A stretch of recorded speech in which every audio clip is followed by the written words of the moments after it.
Bonjour et bienvenue, vous êtes nombreux à nous regarder, oui ça c'est bien. Nous sommes jeudi, et jeudi c'est quoi? C'est Notchan en priorité, ensuite on aura un reportage Child of Eden, ce sera monsieur Mizuguchi qui nous en parlera. On l'attend vraiment avec impatience celui-là. La minute du geek et bien entendu Otto, mais tout de suite les news.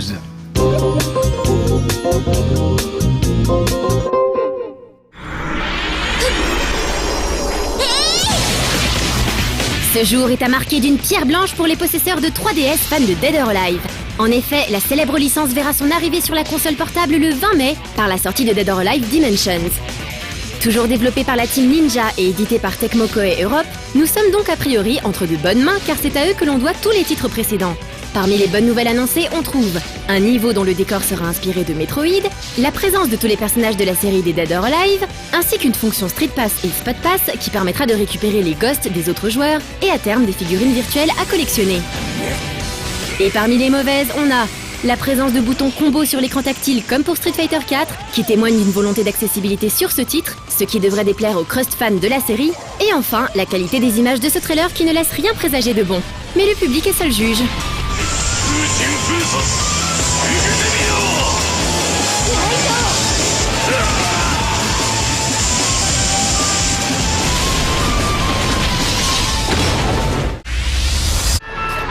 La société Black Design Associates, qui n'a aucun lien avec Apple ni avec le fabricant d'appareils photo Leica, vient quand même de faire rêver pas mal de photographes avec son design concept, le Leica i9 pour iPhone 4.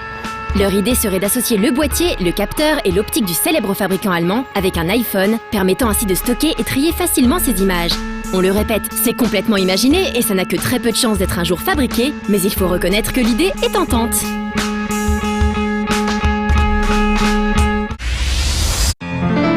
Et on termine ces news sur une toute nouvelle vidéo sur 3DS, en l'occurrence l'intro d'un jeu.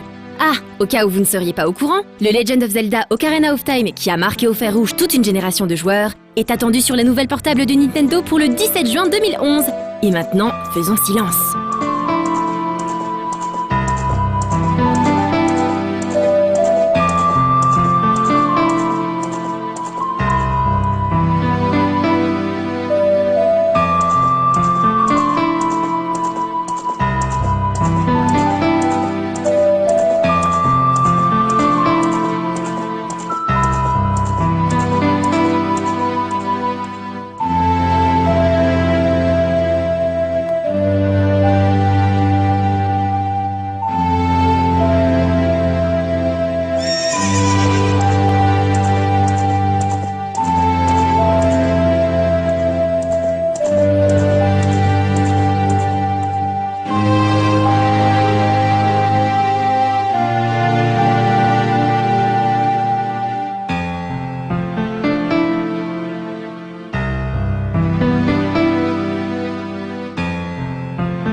Ouais, bah, Notchan. Alors, Notchan. Bah, encore? Ah oui, je dois l'annoncer maintenant. Ah. Qu'est-ce qu'on peut raconter sur Notchan?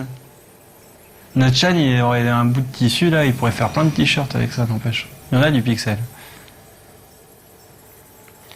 Je parie que vous attendez que je vous lance Notchan. Moi, je pense qu'il y a quelqu'un qui rentre dans le studio. Allez, tout de suite, Notchan.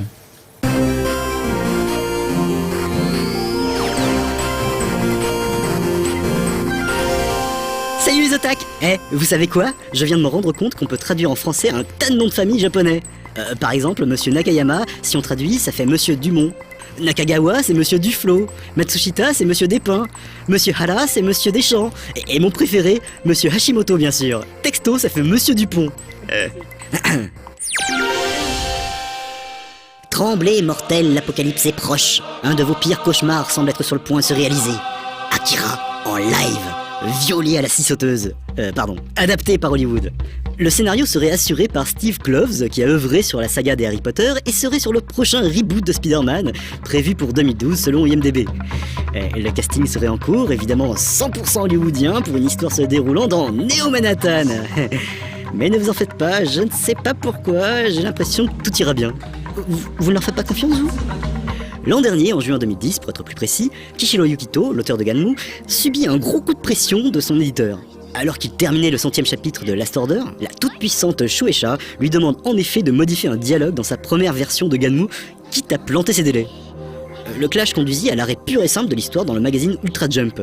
Les lecteurs étaient alors mortifiés à l'idée qu'ils pourraient peut-être ne jamais découvrir la fin des aventures de Gali et Yoko. L'attente fut longue, mais l'auteur a annoncé récemment sur son site que la publication de son histoire allait bien reprendre. Et cette fois chez le voisin, l'éditeur Kodansha et son magazine Evening. La série devrait reprendre à partir du numéro daté du 22 mars 2011.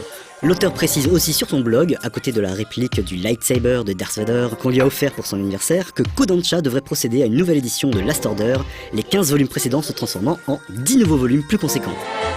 La réalité augmentée de la 3DS a été pas mal commentée ces derniers temps. Un groupe de japonais a voulu tester le procédé sur grande échelle en reproduisant en très grand les cartes fournies par Nintendo. Après quelques tâtonnements et beaucoup de patience pour trouver le bon angle de vue, ils ont réussi à faire apparaître un Mi aussi grand que le robot géant Tetsujin 28 Go, présent en taille réelle à Kobe. Une performance que l'on pourra véritablement qualifier de gigantesque, voire monumentale. Pardon. Allez, on se quitte avec une vidéo excellente. C'est tout simplement Super Mario Bros sur NES. Mais, avec des bruitages réalistes. Allez, à la semaine prochaine les otaques.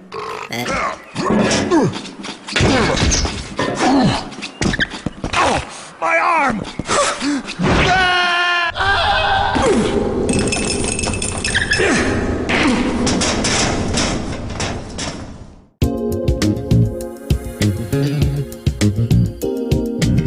Une deuxième tranche de Mizuguchi, je suis sûr que vous allez en reprendre, parce que comme vous le savez, on regardait nos lives très souvent, on l'avait déjà fait pour le dernier TGS, il nous avait déjà parlé de Child of Eden, et là, il est revenu en France, et on a refait une série de questions. Et alors, ce qui est très difficile dans un reportage, quand on en fait deux fois très rapprochés, c'est d'apporter quelque chose de nouveau. Alors, on verra bien si nos amis de No Life y sont arrivés ou pas, et tout de suite, Child of Eden, un jeu qu'on attend tous.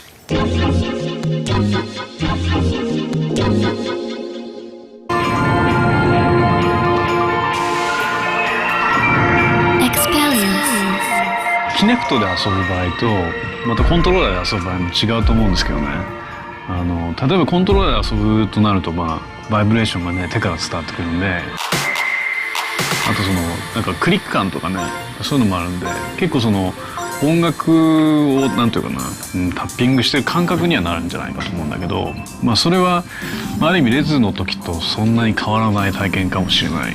このゲームはシナスタジアっていうのをすごく大事にしてるんで、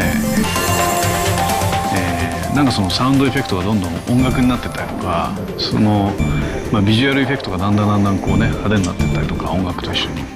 でそれをキネクトで遊ぶと、指揮者のような体験っていうのかな。なんかで指揮者って言っても、みんなあんまり指揮者の体験はそんなしたことないと思うんだけど、こうやった瞬間にやっぱ音が出る。で音がなんかやっぱり自分のタイミングのいいところで合うと、シナスタジアがより気持ちよく出るように仕込んであるんですよね。だから音楽に乗ってプレイすると、パーフェクトとかグッドとか出るように今回してるんだけど、そのためにバーンバーンって出ると、なんかこう今までやっぱりやったことないような、なんか自分がこうちょっとマジシャンになったような気分が味わえる。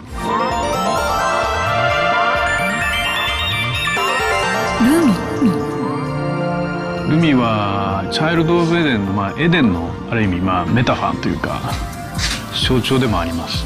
でエデンっていうのは実は今僕らが言ってるインターネットってやつですね。それが未来の世界においてはもっともっと巨大なアーカイブになっていて、もっともっとハイレゾになってるだろうし、世界中どこにいても人間が、あるいは地球の外にいてもアクセスして自分たちのよりどころを確認できるという巨大なアーカイブシステムなんですよね、未来において。で、ルミっていうのは21世紀の初頭に初めて国際宇宙ステーションで生まれた、スターベイビー、多分もうね今人がたくさん住んでて、そろそろ誰か赤ん坊が生まれると思うんだけど、その子って一体どこの国籍の人なのって。できっと新しい視点で育っていくと全然違う意識が生まれてくると思うんですよね。で実は元気ロケッツってその意識で全て歌詞とか書かれてるんですよ。1曲目のヘブンリースターからずっとそうなんだけども、だからつまりその未来から少しやってきてるような感覚で僕らやっていて、でそのルミっていうのがまあ死んだ後に彼女の意識とかいろんなデータはまあ永久保存されて、で未来の科学者たちがその彼女の意識をエデンという、まあ、そのシステムの中で組み上げようとするところから実はこの物語っていうのが始まっていて、で彼女の意識が組み上がって彼女が目を覚ました瞬間にそのウイルスが発生し始めるっていう。だからプレイヤーのミッションっていうのはそのエデンのウイルスを駆逐することと彼女をそのセーブして助けることっていうのが、まあ、同時に行われるんですよね、このゲームの中で。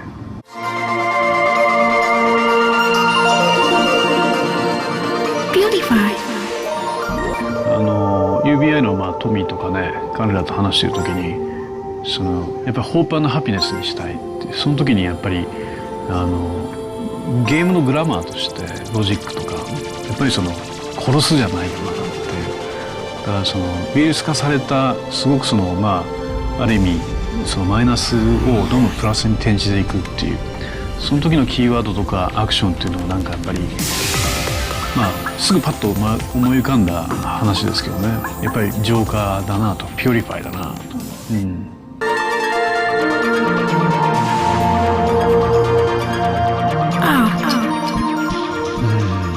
難しい議論ではあるけれども、そんなになんていうかまあ複雑に考えることでもないかなっていう気もしてるんですよね、最近ね。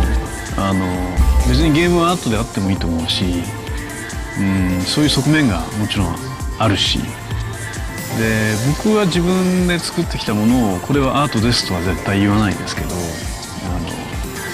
常にやっぱりアーティスティックなアプローチは必要なんですよね、作る上で。でみんなやっぱり作る人間たちがやっぱりクリエイティブじゃないとやっぱり旅は終わらないっていうか行き当たらないんで、そういう意味ではやっぱり常にアーティスティックでクリエイティブであるべきだと思うし、ただ最終的なやっぱり作品っていうのはゲームとしての作品なんで、やっぱりその面白さっていうのがねないと。ただゲームはそういう側面をこれからどんどん増やしていくんじゃないですかね、これからのゲームは。ゲームの広がりとか進化とともに。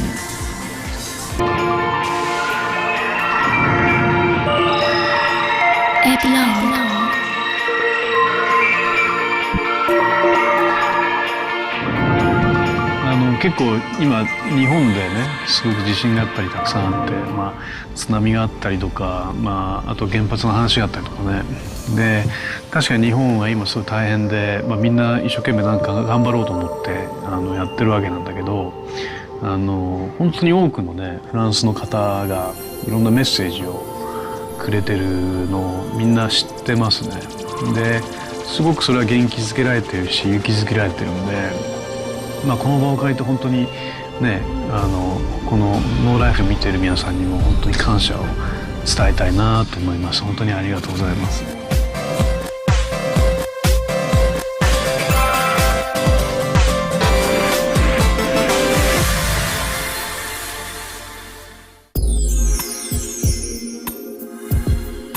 Alors pour vous, est-ce que ça valait le coup de le refaire ce reportage ou pas? Est-ce que ça apporte une petite pierre à l'édifice? Eh ben, c'est à vous de nous répondre à cette question. Et ben, je vous propose aussi de regarder la Minute du Geek. Mais oui, parce que c'est la Minute du Geek qui nous attend. Le futur. Après le bug de l'an 2000, la civilisation a été éradiquée. Toutes les connaissances ont été perdues. Objection! En narration, il y a une technique très importante et souvent négligée qu'on surnomme le revolver de Tchekhov. Le respect de cette règle est souvent ce qui différencie un bon scénario d'un scénario moins maîtrisé.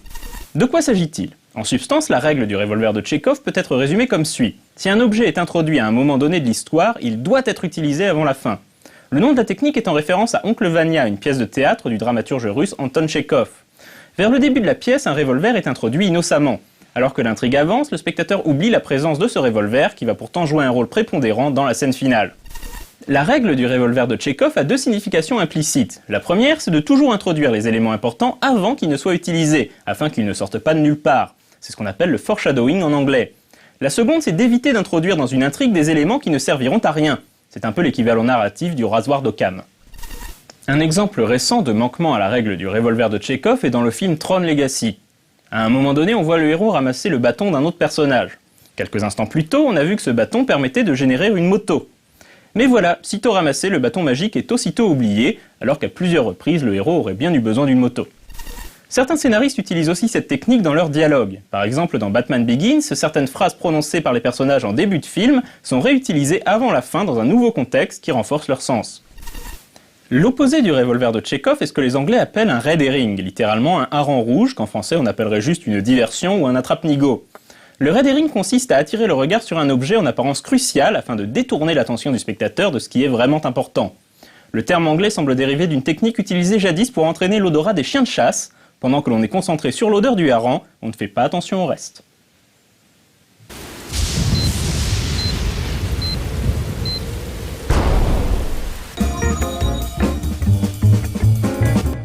Parfois j'envie mes amis comme Jose Dio qui aurait une très bonne blague à faire sur Otto.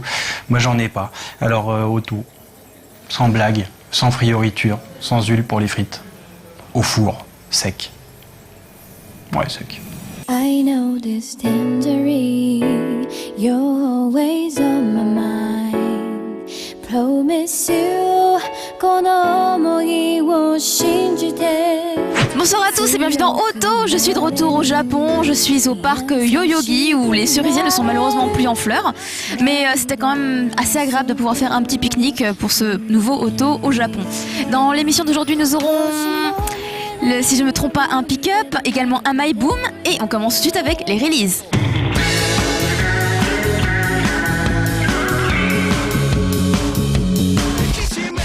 On commence les releases avec Gazetto. Leur DVD live est déjà sorti depuis le 12 avril et est disponible en 2 éditions grâce à CLG Records.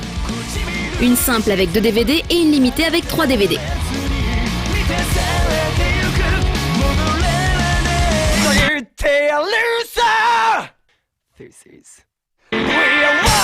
Avec un titre comme Live in London 2011, on comprend tout de suite ce que contient le nouveau CD de Miyavi. Il sortira début mai, cependant si vous êtes impatient, vous pouvez vous le procurer sur certaines plateformes de téléchargement légal. Nous passons à Super Duper Galaxy, le nouveau single d'LMC, que vous pourrez télécharger de manière tout à fait légale à partir du 18 mai en Europe.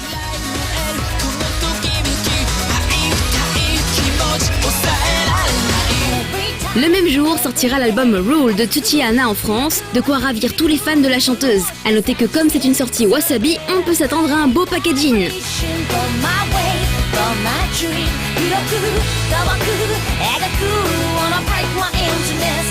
On termine avec Gact qui devrait a priori sortir un album CD plus DVD dans l'année, comme cela a été annoncé sur le site de Genshin. Mais pour l'instant, nous n'avons encore aucune information.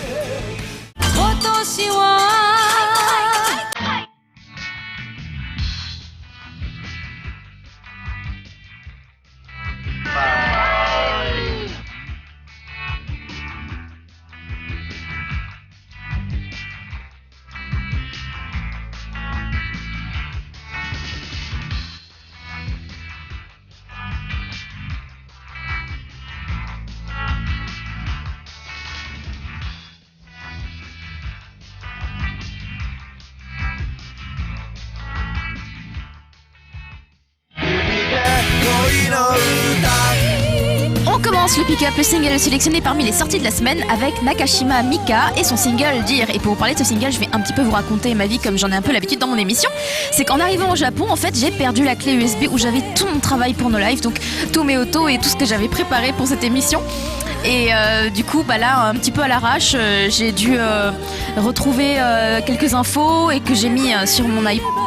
Donc en anti-sèche, je vous dirais donc que ce single est le nouveau single de Nakashima Mika qu'on attendait évidemment puisque je vous rappelle qu'elle avait arrêté sa carrière pour des problèmes de santé. Et donc c'est une très jolie chanson qu'elle nous prépare là avec... alors attention, il y a un tie-up parce que Dear est la chanson thème du film Yokame no Semi et en B-side il y a également Miracle for You qui apparemment a été arrangé par un certain Shin Kono ou Kono Shin, je ne sais pas trop. Mon dieu, c'est très très bien préparé. Et donc voilà, le pick-up de la semaine c'est Nakashima Mika avec le single Dear.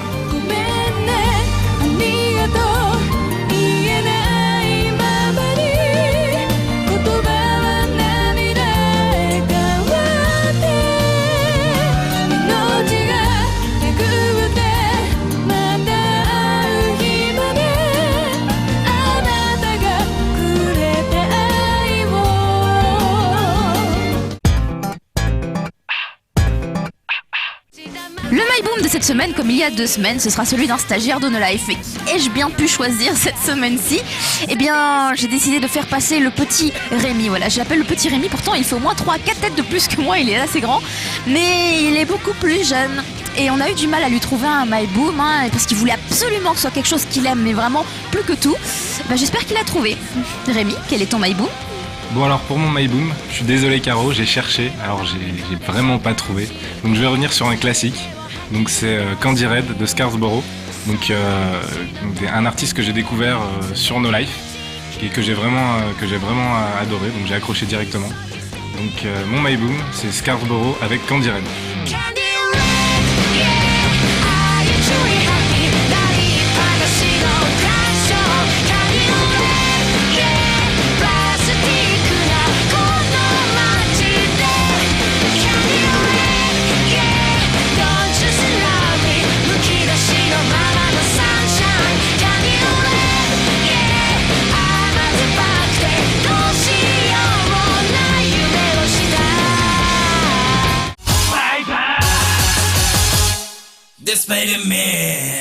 Ça y est, c'est la fin de l'émission. Il est temps maintenant de parler des nouveautés qui entreront en rotation sur No Live juste après le J-Top samedi soir. Mais avant cela, vous vous rendez bien compte que on n'est plus au même endroit. Et oui, pour un petit problème technique, logistique, enfin tout ce que vous voulez.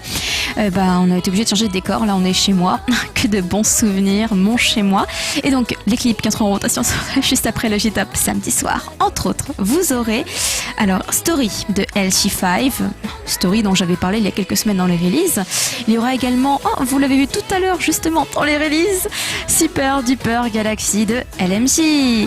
Il y aura également Mouse on the Keys avec Saigo no Ban-san, le clip du HP pour lequel vous votez chaque semaine sur le forum de No Life. Il y aura également Nishino Kana avec Kimite. Alors par rapport à Kimite, je voulais dire qu'il y a quelques semaines, enfin il y a même quelques mois peut-être, lorsque j'avais tourné un auto à Akihabara, j'avais parlé d'un clip de Nishino Kana en fin d'émission, c'était le clip If. Et en fait c'était à Kimite que je pensais. Voilà, fail. Et enfin, il y aura Clarisse avec Irony ou Irony, parce que moi et l'anglais ça fait 45. Et donc Clarisse, en fait, ce sont 2 lycéennes qui faisaient plein de reprises de génériques de dessins animés, ou tout le monde de chansons liées au dessin animé sur Nico Nico Doga, donc le YouTube japonais. Et à force, elles se sont fait remarquer et elles ont débuté en major, puisque Irony est leur premier single en major qui donc sert également de générique à un dessin animé. Et donc Clarisse, on n'a jamais vu leur visage puisqu'elles sont lycéennes, donc elles veulent un peu protéger leur intimité. Et écoutez, je leur espère beaucoup de bonnes choses pour le futur, ça promet. Je vous fais des gros bisous, pensez à voter pour le J-Top, c'est très très important. À la semaine prochaine dans Tokyo. Bye.